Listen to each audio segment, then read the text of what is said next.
Olá, meu nome é Franco. Então, continuando com o tema de teoria dos números, hoje a gente vai falar de um teorema bem importante em teoria dos números, que é o teorema de Bézout, tá? Que está enunciado aqui embaixo. Mas antes, para dar uma motivada nesse teorema, a gente vai ver esse problema aqui. Esse problema é bem simples, mas ele vai dar uma motivada no nosso teorema de Bézout. Então, vamos lá. Num país X, existem apenas dois tipos de notas de dinheiro.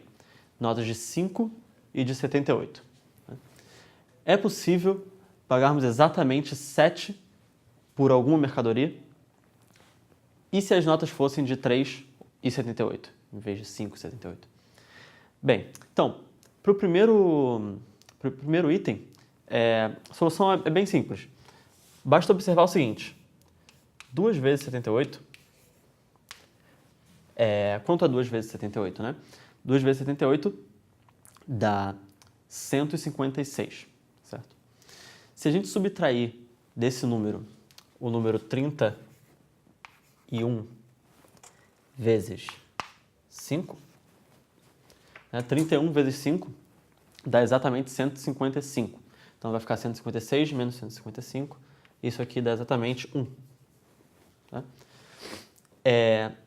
Então, se a gente multiplicar por 7 dos dois lados, vai ficar 14 vezes 78 menos 31 vezes 7 dá 217 vezes 5. Isso é igual a 7. Tá, o que essa expressão aqui quer dizer? Bem, se você der 14 notas de 78 e o comerciante que está te vendendo a mercadoria de 7 te der 217 notas de 5, então vocês vão ficar quites, né? Você pega a mercadoria, você pagou 7 no total. Então, é uma situação meio louca, mas dentro desse problema aqui seria possível sim pagar uma mercadoria de R$7 tendo somente notas de 78 e de 5. Tá? Porque a gente consegue multiplicar 78 por um número, subtrair 5 multiplicado por outro número e achar 7 como resultado. Agora, no outro caso, se fossem notas de 3,78, não seria possível. Por quê? Porque, nesse caso, a gente sabe que 3 divide 78. Certo? Se você faz a divisão de 78 por 3, você vai encontrar um resultado com resto zero. Então, isso aqui implica que se você multiplicar 3 por qualquer número x e somar, subtrair, não importa, x pode ser negativo ou positivo aqui, não importa, qualquer inteiro, 78 vezes qualquer y, bem, isso aqui também vai ser divisível por 3. Né? Então, se 3 divide 78 e 3 divide 3 mesmo, então 3 também divide qualquer expressão desse tipo aqui para x e y inteiros.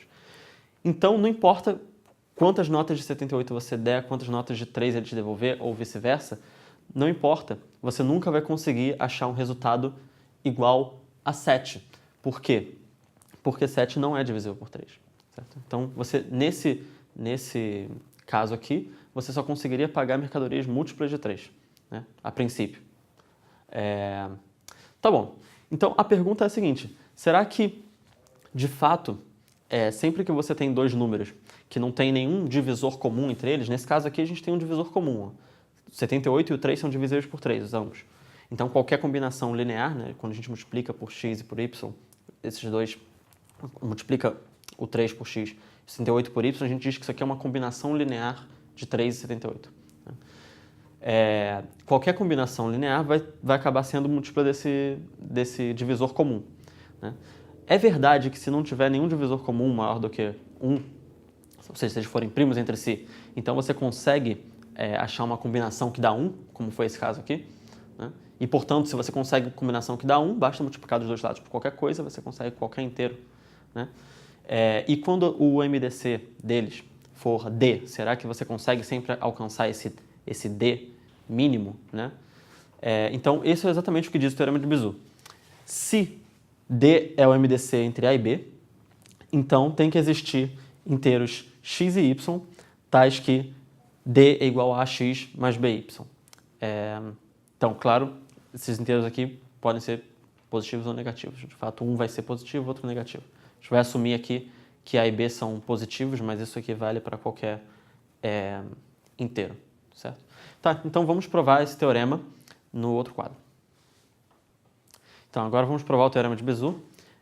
Então, como eu falei na aula anterior, no final da aula anterior, a gente fez um exercício que envolvia o seguinte, a gente tinha um conjunto S de inteiros positivos, ou não negativos, com a propriedade de que qualquer dois elementos que você pegue, a diferença do maior pelo menor continua dentro do conjunto. E aí a gente provou que o menor elemento positivo desse conjunto, se a gente chama esse elemento de D, então o S é exatamente o conjunto dos múltiplos não negativos de D. Né? Então o conjunto dos números da forma D vezes K para qualquer K inteiro não negativo. Então a gente vai usar esse problema que a gente resolveu na aula anterior para provar o teorema de Bézout. Então vamos lá, vamos definir um conjunto S, que vai ser o seguinte conjunto.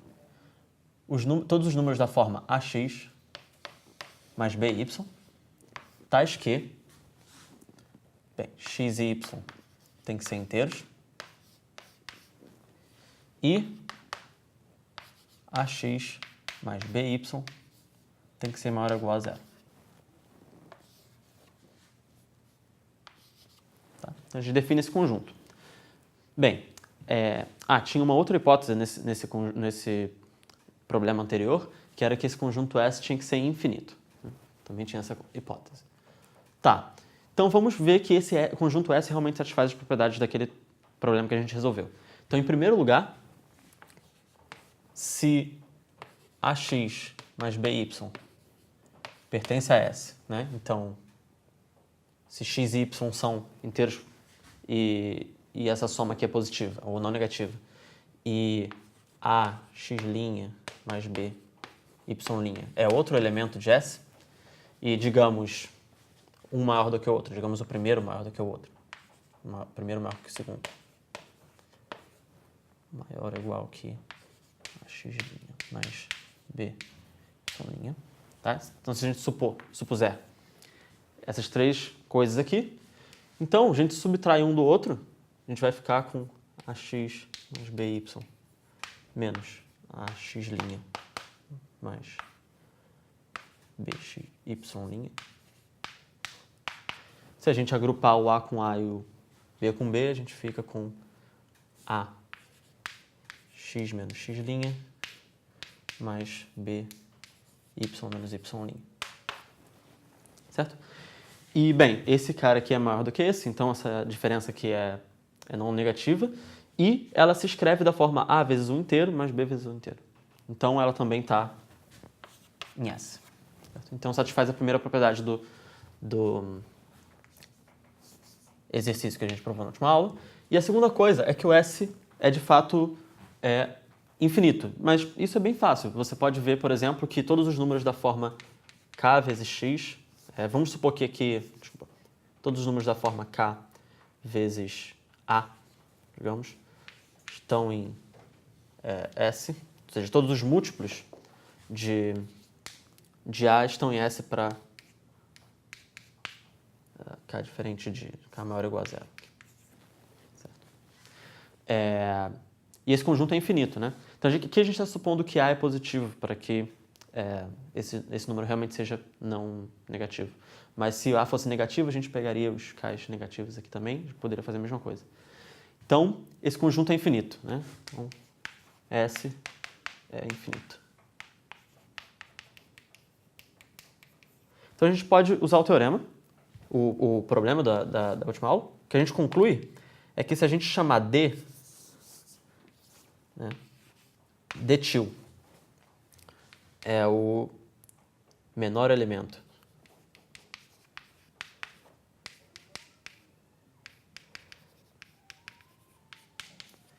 positivo de S, né? Se a gente chama esse cara de D', note que ele não necessariamente é igual ao D que a gente chamou do MDC de A e B, né, no enunciado do teorema de Bézout. O D' a princípio não é a mesma coisa que o D. né? A gente, no fundo, vai provar que eles são iguais, mas, por enquanto, é um outro número. Então, o S é exatamente o conjunto da forma K vezes D', onde K é maior ou igual a 0. Certo? Então, isso aqui é só o problema da aula anterior. Então, agora como é que a gente usa isso aqui? Bem, se D é o menor elemento do S, em particular, ele pode ser escrito dessa forma. Então, Dtil é igual a AX mais BY, certo? Para algum x e y, existe um x e y tal que Dtil é igual a isso. E bem, isso aqui implica, né, D divide x e y. D que é o MDC D divide A e B. D que é o MDC de A e B, por definição. Então, ele divide também o D estrela. Né? Então, D divide D estrela. O MDC tem que dividir o D estrela também, porque é combinação linear. Certo. Então, isso aqui, por exemplo, implica, por limitação, né, os dois são positivos. Então, D é menor ou igual que Dtil. Perdão. Tá, então, a gente conseguiu uma desigualdade. A gente quer a desigualdade contrária agora para concluir que D é igual a Dtil. Tá, como é que a gente conclui isso? A gente observa o seguinte. Todos os elementos de S são múltiplos de Dtil. Em particular, A, que é simplesmente 1 vezes A mais 0 vezes B, né, tem que estar em S. Certo? Pela definição de S. E o B também. B é igual a B, é igual a vezes 0 mais B vezes 1. Isso aqui tem que estar em S também. Se os dois estão em S, então os dois são múltiplos de Dtil. Certo? Mas bem, se Dtil divide A e B, então, por definição, Dtil é um divisor comum entre A e B. Se ele é um divisor comum entre A e B, bem, D é o maior de todos os divisores comuns entre A e B, né? O máximo divisor comum. Então, o Dtil tem que ser menor ou igual ao D. Bem, dessa forma a gente provou as duas desigualdades, D menor ou igual a Dtil menor ou igual a D. Então, a gente conclui que D é igual a Dtil, que é igual a AX mais BY, certo? Então, de fato, existem inteiros x e y, tais que essa combinação é exatamente o D. A gente, na verdade, provou mais do que isso. A gente provou aqui que o conjunto de todas as combinações é exatamente o conjunto dos múltiplos de D. Então, não só a gente consegue encontrar uma combinação linear aqui que dá D, mas a gente consegue qualquer múltiplo de D. Esses são exatamente os... Então, a gente pode interpretar, voltando para o problema que motivou tudo isso, que se a gente tem um país onde as notas são só de tipo A e B, então todas as mercadorias que a gente conseguiria comprar seriam as mercadorias com valor múltiplo de D, se e somente se. Tá? Então isso resolve, em geral, o problema inicial. Então agora vamos ver mais uma proposição que decorre do Teorema de Bezout. Então agora o nosso último resultado dessa aula é a seguinte proposição. Dados A, B e C inteiros não nulos, vale as seguintes duas propriedades. Se C divide A e C divide B, então C divide o MDC de A e B.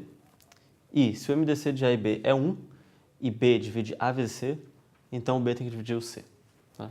Então, primeiro, bem, pode parecer que isso aqui é óbvio, mas na verdade não é tão óbvio assim. Né? O MDC foi definido como o maior divisor comum, mas não quer dizer que todos os divisores comuns necessariamente são divisores do MDC. Eles são menores, mas não necessariamente são divisores do MDC. Né? Então aqui a gente está dizendo que eles de fato são divisores do MDC, entre A e B. E o segundo diz que quando dois números são primos entre si, você pode, com relação à divisibilidade, você pode ignorar, em relação à divisibilidade com relação a 1, por exemplo, divisibilidade com relação a B, você pode ignorar os fatores A, né? Porque eles são primos entre si, significa que eles são... não tem nenhum fator comum entre eles, então você pode ignorar o A, você conclui que o B divide o C. Só. Tá, então vamos provar. O primeiro item é o mais fácil.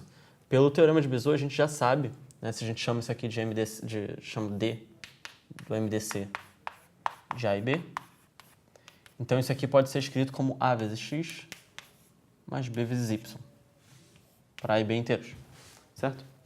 Só que o C divide o A e o C divide o B. Então, o C divide essa soma aqui, que é igual ao próprio D.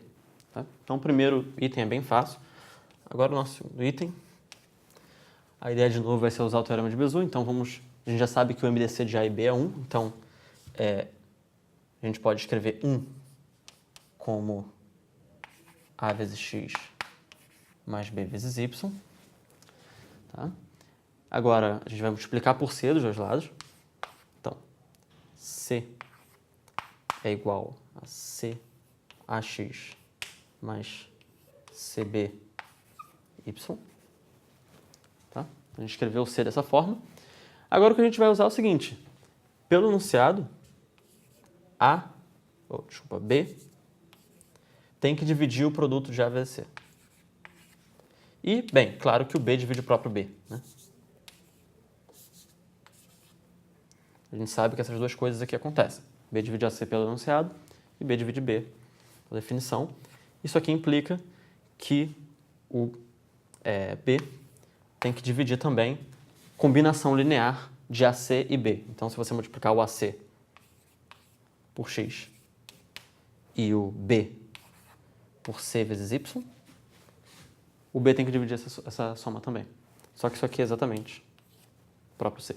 Então, B divide C. Como a gente queria.